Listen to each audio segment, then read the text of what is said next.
Welcome, everyone. Thanks for coming. Thanks, Ranji. So, we'll be taking you through highlights of a report that we have produced, helping brands understand how they can invest in gaming. So we have a very detailed report that sits behind it, as Ranji mentioned, but today will just be a preview of some of the key findings that we found. We did speak to over 120 marketers through surveys and also through depth interviews, and that was a combination of everyone based here in Asia or in Australia, so very much local. So we'll start off with a great quote from one of the senior marketers that we did speak to. It certainly feels like this is all new to a lot of brands, to a lot of marketers, but it has really been growing as gaming has been growing with the evolution of gaming as we've seen it over the last multiple decades. Yeah, I think that's right. It's not anything really new. It's something that's been around for a long time. It's been going back to the late 70s and 80s when we all had arcade complexes and we were going to play Pong or we were going to play Space Invaders. It was still bringing communities together. It then obviously very quickly came into the home environment. Nintendo, for instance, launching some absolutely fantastic franchises such as Super Mario that consumers and gamers still love today. Nothing has changed there. Then the internet brought people together. You've got PC cafes, bandungs, you've got LAN parties, people getting together and playing games, just sharing a passion. Then you had advancements in technology that opened up the graphics, they opened up this gaming world to a whole new audience, bringing in more casual gamers, like games like The Sims, for instance, bringing in people and becoming one of the best-selling games on the PC. And then there was the Wii. I think the Wii is something that most people have at least had an experience with, playing with family members, doing some bowling, playing some tennis, doing some boxing. And it was just phenomenal, bringing people together into a completely different experience. We then have smartphone access, of course. We wouldn't be anywhere without Angry Birds selling about $200 million worth of revenue over the years that it was out. And then Pokemon Go since 2016, which, while dying out in the rest of the world, seems to still hang on strong in Singapore. I still see plenty of aunties and uncles playing it on the MRT. But that actually brought in nearly $2 billion worth of revenue. Absolutely insane amounts. But it also opens up everyone to gaming, because you don't have to afford a PC or a console anymore. And then come the likes of Twitch, absolutely changing it from a direct engagement platform, but into a more passive, more still engaging, but being able to actually watch, being able to not just play, but enjoy the content from others. And we've heard already, fantastic story from Twitch.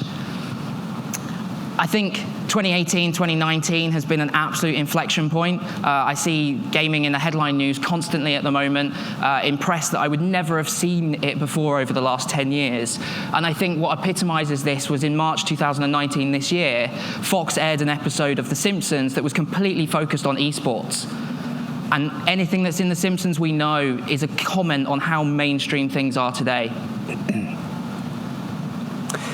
So where are we today with gaming? I think these numbers have been mentioned a few times in the last few days. So very quickly, 2.3 gamers globally, 2.3 billion, $152 billion intending to be spent this year. And I think we've seen this a few times, which is amazing. I think sometimes it's TV, film and music combined, it's bigger, but at the very least, it's certainly bigger than every one of those individually. So look, esports gets a lot of the publicity. I mean, we saw that about the Simpsons episode. I think it does, because of the huge audiences involved, but also the huge prize pools involved. So a lot of the headlines are about esports in the mainstream media. So we've got a few examples of mega prize pools this year. The Fortnite World Cup, $30 million US. The International for Dota, $34 million US. And to put some context around these numbers, the US Open the US Open tennis tournament that just finished recently in New York, the total prize pool was $57 million. So that's a long-standing event. This is all still relatively new, and it's already in the same ballpark in terms of prize pools. Now, we've just heard from Twitch, of course, so we know it's not just about esports, it's also about the broader world of content creators and streamers. And I think this, from a lot of the marketers we've spoken to, this is the thing that often blows their mind if they're not gamers themselves, this idea of, hey, people watch other people game, and it's a bit harder for them to grasp. But when you talk about the numbers, well, we just saw them, so I don't need to repeat them. But it's a massive part of it as well. And I think more brands are understanding the value of actually partnering with Twitch and specific content creators as well. So I'll give you some examples of some of the numbers on Twitch. This is a specific example. World of Warcraft, the classic version from 14 years ago, was re-released. So the first week alone on Twitch, we saw a peak of 1 million viewers at one time watching, and then 47 million hours watched in a single week. So the numbers are huge. The eyeballs are there. So it's just the brands coming in to take advantage of these opportunities. So back to our research. As I said, we spoke to over 120 senior marketers in Asia and Australia, depth interviews. We also did a survey to understand what are people thinking now about investing their marketing budget into gaming. And these are all non-endemic brands, so they're not gaming brands. So we're talking food and beverage, financial services, auto, etc. And it was interesting that of the brands we spoke to, 32% said they had invested in gaming in the last 12 months. Now, you've got to remember that's investing in any way, shape or form. Could be very small, could be a small media buy, it could be partnering with Twitch or someone else. But then we said, what do you expect in the next 12 months? And it was clear, the clear growth trajectory was there. 40% said, look, we think we need to get involved. So there was obviously quite a bit of incremental growth expected. We also asked, what do you spend in gaming last 12 months versus expect to spend in the next 12 months? And look, the specific numbers are not so important. It's the growth trajectory you're seeing. That in the marketers we spoke to, more are expecting to get into gaming in the next 12 months, and we're also expecting to invest more in the coming 12 months. So the growth trajectory is certainly there. So we thought, well, what do marketers see? How do they associate or perceive investing in gaming? Because there were certainly some marketers who just had no idea. Some were gamers themselves and understood the potential. So we presented marketers in the survey with 10 statements or 10 words, 5 positive, 5 negative, and said, what do you associate with investing in gaming? And it was very positive, the results. The top 4 or the top 3 were innovative. So 91% of marketers said, yeah, I see it's innovative. Also relevant, impactful, quite strong as well. So overridingly, the perceptions are positive. And remember, this is non-endemic brands, so no gaming brands in this survey. The first negative was risky. So that shows that there is some reservation still among senior marketers. It's like, I get it, it's innovative, I probably should be in it, but I'm still a little bit concerned. I'm not quite sure if it's right for me, and we'll cover some of those concerns in a bit more detail a little bit later.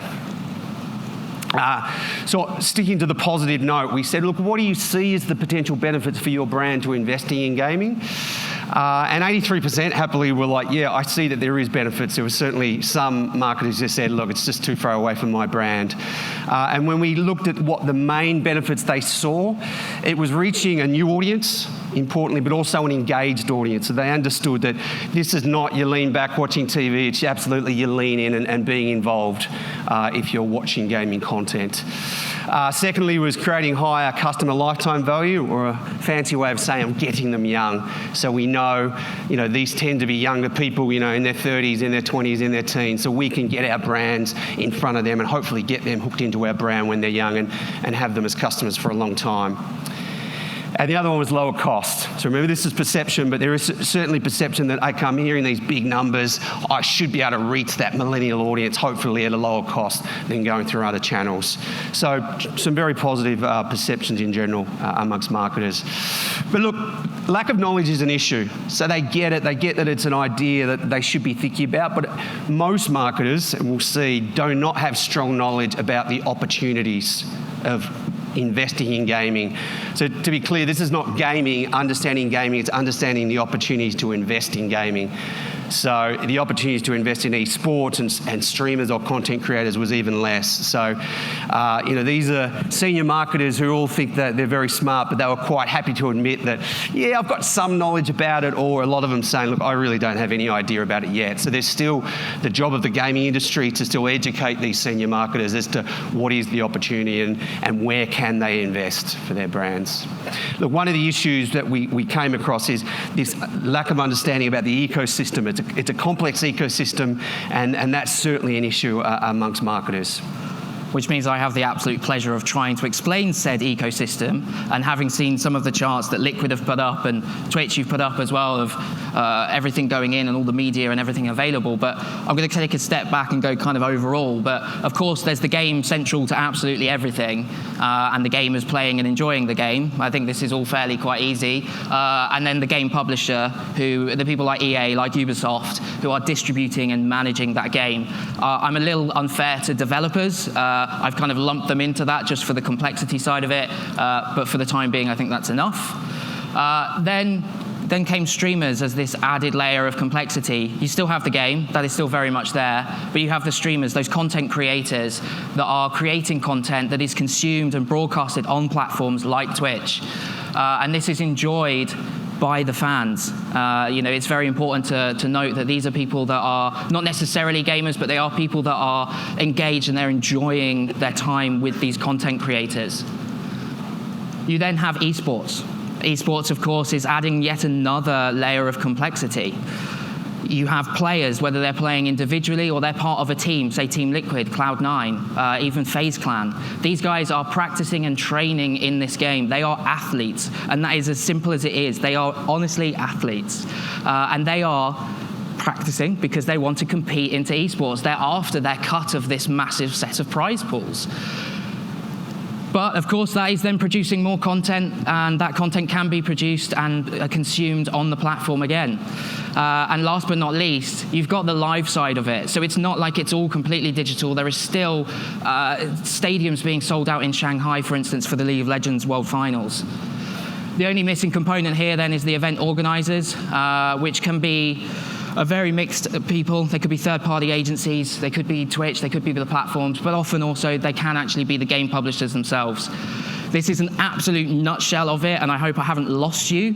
There's a lot more detail, and there's a lot more players behind all of this, but there's a really quick overview. I hope that helps educate you all ever so slightly. So back to our survey, where we asked the marketers we spoke to, the ones that were investing, like, where are you investing? Is it heavy into streamers and content creators or esports, or is it just media buy at this point? So in terms of the last 12 months, we could see that it was a combination of media buy, whether it's in games, on gaming platforms such as Twitch, or signage or something else, or product placement at events or at gaming events. But you'll see there was the other two more in-depth components as well, esports and also streamer partnerships. Again, when we said, well, what do you expect to do in the next 12 months? All of them heading in the northern direction. You'll see in particular ads at gaming events, but also esports. You'll see that marketers expect to jump into that more so than the content creators, and I think that gets back to the point that, when Chris in particular was doing depth interviews with the senior marketers, they tended to latch on to esports a bit more than the streamers because they could more easily make that parallel with traditional sports that they tended to understand. So the idea of the content creators is one more step further down the line in terms of their understanding. So obviously it's no good without some case studies and some kind of proof of the pudding, as it were. So a couple of really good examples for you. Wendy's earlier this year, they noticed something going on in the game Fortnite. This was Food Wars, it was known. It was Team Burger against Team Pizza. And Wendy's found out that Team Burger was keeping their beef in freezers. And as we all should know, Wendy's does not do frozen beef. So what they did was they created an avatar, they created a character in the game with red locks, as similar to the Wendy's character that we could kind of identify with. And instead of going into the game and playing it normally, normally being killing each other and trying to be the last person standing, they decided to go into the burger restaurants and smash up the freezers. Because as I said, Wendy's does not do frozen beef. This was pretty weird. But it meant that it was picked up by streamers. These content creators noticed people doing it. Other players noticed people doing it and started copying this behavior. So much so that it picked up traction across US news networks and eventually got 1.5 million minutes watched of people smashing up freezers, 119% increase in mentions of Wendy's across social media platforms, and then won the Grand Prix against a Nike ad that was very emotional. Absolutely outstanding. A second example, a little bit closer to home in Taiwan, was with Gillette, grooming local champions. In a struggling wet shaving market, they needed to do something slightly different. Just bring themselves up again and bring in the next audience of shavers into the brand.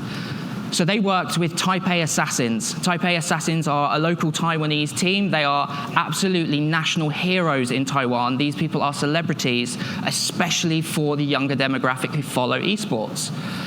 They worked with them to create video content on YouTube. They created pack designs. They created point-of-sale displays.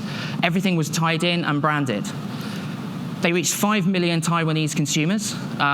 Bearing in mind the population of Taiwan, that's incredibly impressive. They had a benchmark-breaking campaign, and it was 80% of the investment that they would have done had they have used the footballer Neymar, which was the global brand ambassador. Absolutely outstanding.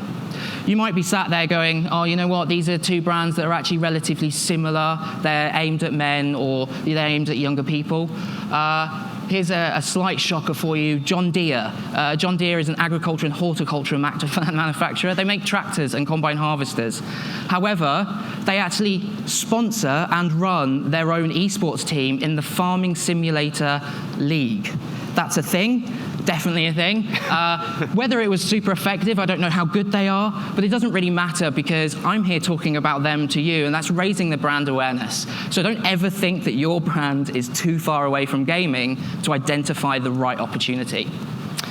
So we talked about there is some concerns amongst marketers, so they see it as positive, but there's a few worries. Some of the main ones we covered were, that we saw were, it's the wrong audience. So no, the people who watch games, it's not for my brand. So our response is that, look, the audience is bigger. I mean, we all know the numbers, but importantly, it's more diverse than people think. I think that the stereotype about the teenage gamer is not true anymore. We're talking about particularly people in their teens, 20s, 30s with money to spend, and increasingly in the future. Like myself. Yes. Unclear ROI, look, this is not a unique thing to gaming, but what am I going to get for it? You know, if I take my money from here and put it into gaming, what's going to happen with my brand? But our message is, look, it's still relatively new, but you need to think long term and beyond just viewership. I mean, these are highly engaged people when they're watching the content, and I think we heard a great comment yesterday from Nike to say, well, we're not thinking about a short-term ROI, it's like what happens in the long term if we don't get involved. We're going to miss this whole wave. Lack of expertise available, that was inside their companies, but also outside. So the easy advice is find some external experts, but what was perhaps more interesting was when we looked at sort of younger marketers versus older marketers, the younger marketers were much more clued in, and they were much more likely to be gamers themselves. So the advice is, if you're a bit of a crusty old CMO, go speak to someone in your team who's a gamer, like I do with Chris, and he'll be able to word you up, or she'll be able to word you up on what the industry's about. Insufficient industry information, what numbers should I trust? There's a lot of numbers floating around. Our advice is to focus on trusted platforms such as Twitch that are making really great strides in quality data that brands and marketers can trust. So we've spoken to you, we've sort of educated you as much as we can in the 20 minutes that we're given. So where do you start? Say you're interested, where on earth do you start? I think being here is an absolutely great place to start, but build your knowledge. Talk to a member of your team that is a gamer. Pick up a game yourself. Ask your children to suddenly start, show you what Fortnite actually is and what it looks like. Turn on Twitch, watch someone on there, or even better still, go to a live event. There are so many happening from amateur levels all the way up to the pros. You don't have to attend the Pro League, just attend something, understand what it's like, and understand why someone like myself will be actually going there, and how can you actually appeal to them. Find the right opportunity. Across that whole ecosystem, there are so many different ways to get invested. It might be a live event, or it might be actually running your media campaign on a platform. But it's about what's finding right for you and your brand. What's the story behind your brand, and what is it that you're going to tell that's actually going to engage that gamer and feel authentic. Start small. You don't have to suddenly dive in with $1 million. Like, that is not what you have to do if you don't want to. It can be quite daunting, of course. So start off with something small. Go out to the amateur leagues. Go to the grassroots of esports. And dip a toe. Just find out what it's like. Learn what you're actually after and what you're looking for, and test, learn, and adapt. Be careful on how you want to measure your signs of success. Are you a Wendy's and you want to track the social media mentions, for example, or are you just interested in getting eyeballs to a logo placement on the stream? It's completely up to you, but you have to be comfortable with what you're looking at and what you're tracking, because there are so many ways to do it, as with any other media investment. This is an absolute fraction of what is included in this compendium of information. You all have kind of postcards on your seats, hopefully. If not, somebody will be able to get you one. It is obviously for sale, but it's got so many opportunities in there, lots of details, lots of other kind of brand examples, case studies, and far much more information as well. Thank you very much.